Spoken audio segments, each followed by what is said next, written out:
Você já parou para pensar em como a economia pode impactar na exploração de recursos naturais? Quando o modelo econômico não considera a escassez desses bens nem promove a sustentabilidade, países e regiões experimentam consequências nas esferas social e ambiental além da econômica. Diante disso, ONGs, que são organizações não governamentais, e fundações têm incentivado transições para novos modelos econômicos, entre eles a economia circular. Diferentemente da economia linear, a economia circular busca minimizar o desperdício e fazer o máximo uso dos recursos disponíveis. Esse modelo pode ser descrito pela sequência reduzir, reutilizar, reciclar e renovar. Realizar essa transição tem sido um desafio que envolve as diferentes realidades entre países emergentes e desenvolvidos. Questões como insegurança alimentar, baixa adesão governamental, descarte incorreto de resíduos e colaboração entre países permeiam a discussão sobre a transição para a economia circular. E então nos perguntamos, em que fase estamos? A adoção de uma economia sustentável que se ocupa do desenvolvimento do planeta em diferentes esferas é uma utopia? Quais medidas estão sendo adotadas ao redor do mundo e como podemos aplicar essas estratégias para o desenvolvimento da economia circular no Brasil? O meu nome é Patrícia Guarnieri, sou professora e pesquisadora da Universidade de Brasília e hoje você vai entender de que maneira a transição para a economia circular tem sido feita em países desenvolvidos e emergentes. Essa realidade foi analisada no meu estudo publicado pelo Journal of Clean Air Production, intitulado A Transição para uma Economia Circular, sobre uma perspectiva multicritério e a nova teoria institucional, uma comparação entre Itália e Brasil. Essa pesquisa se concentrou na realidade macro que envolve países, regiões e cidades.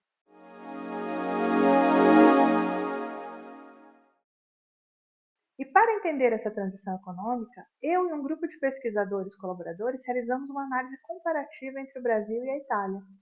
Para isso, selecionamos 24 estratégias de transição para a economia circular que foram avaliadas a partir de 10 critérios que contemplam as dimensões da sustentabilidade social, ambiental, econômica e técnica também. Nesse estudo, 96 stakeholders de ambos os países foram questionados a respeito de cada uma dessas estratégias.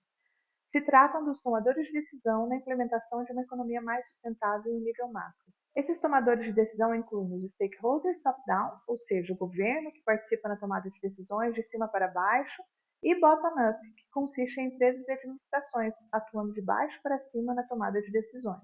As diferentes percepções e preferências de stakeholders de ambos os países pesquisados resultaram em um ranqueamento de estratégias direcionadas para a transição para a economia circular, realizada a partir de um método multicritério de apoio à decisão, chamado Electri 4, que é uma análise não compensatória. E o que isso quer dizer? Para o nosso estudo, é importante que tanto a economia quanto as dimensões social e ambiental da sustentabilidade sejam consideradas na análise da priorização dessas estratégias direcionadas para a transição da economia circular. Por isso, um critério que tem um desempenho muito ruim não pode ser compensado por um que tem um desempenho muito bom. Dessa forma, foram ranqueadas as estratégias prioritárias para cada país, segundo a opinião e a percepção desses stakeholders. A partir da coleta e análise desses dados, descobrimos que o Brasil passa por desafios próprios e bastante diferentes da Itália.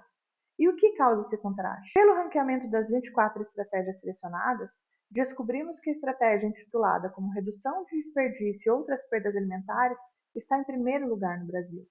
Provavelmente isso está diretamente relacionado com a insegurança alimentar que historicamente está presente no nosso país, apesar de o Brasil ser um dos maiores produtores de alimentos do mundo.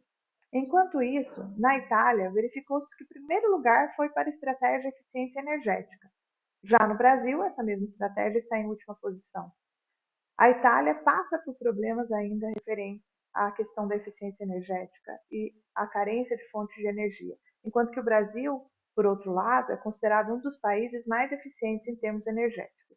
Segundo esses dois rankings, é possível perceber que o Brasil prioriza medidas mais reativas do que proativas, diferentemente da Itália. As estratégias aqui adotadas têm se relacionado à logística reversa e à gestão de resíduos, que são ações mais voltadas às etapas finais da produção e consumo de produtos e bens. Idealmente, uma economia circular atende todo o ciclo de vida dos produtos, ou seja, todas as etapas do processo, desde o design até a geração do resíduo final. Ainda assim, se observa que em certas regiões brasileiras a coleta seletiva sequer é realizada, o que indica que mesmo as etapas finais não estão sendo bem atendidas e consideradas. Já na dimensão social, destacam-se problemas como a desigualdade e a insegurança alimentar. Enquanto isso, a Itália tem se mostrado mais proativa na transição para a economia circular. Isso se observa na adoção de medidas a nível institucional, a partir de legislações e políticas públicas voltadas para o desenvolvimento sustentável. Para além da preocupação com os resíduos, atuam no modelo de negócios e na concepção de novos produtos em etapas iniciais do processo, ou seja, no design. Por trás dessas medidas reativas e proativas estão dois mecanismos: o isomorfismo coercitivo e o isomorfismo mimético. Mas no que eles consistem? O que mais tem motivado a Itália a adotar estratégias de transição é a sua participação em coalizões e acordos que envolvem toda a União Europeia. O Acordo Verde, ou Green Deal, por exemplo, é uma medida plurinacional que impacta na sustentabilidade diretamente. Por isso, a Itália é coagida, ou seja, é obrigada a seguir alguns modelos e legislações. Isso caracteriza o isomorfismo coercitivo. Por outro lado, o Brasil entrou recentemente na coalizão de stakeholders para a transição para a economia circular na América Latina e Caribe. Mais precisamente, somente em setembro de 2023, sendo um dos últimos países da América Latina a fazê-lo. Até então, as medidas nacionais têm sido majoritariamente adotadas com base nas melhores práticas observadas em países desenvolvidos. Essa espécie de espelhamento configura o isomorfismo mimético. O Brasil, sendo exportador de produtos para esses países, também pode adotar medidas mais sustentáveis por razões comerciais. Infelizmente, ainda não temos um número satisfatório de estudos a respeito da transição para a economia circular, analisando a realidade de países em desenvolvimento como o Brasil.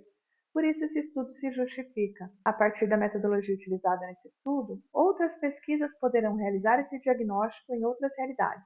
Além disso, para estudos futuros é necessário considerar e explorar mais a fundo a realidade do setor industrial na transição estudada. Considera-se que mudanças a nível macro, por meio das 24 estratégias direcionadas à transição para a economia circular, impactam também em nível médio e micro, da mesma maneira que uma realidade micro influencia na economia a nível macro.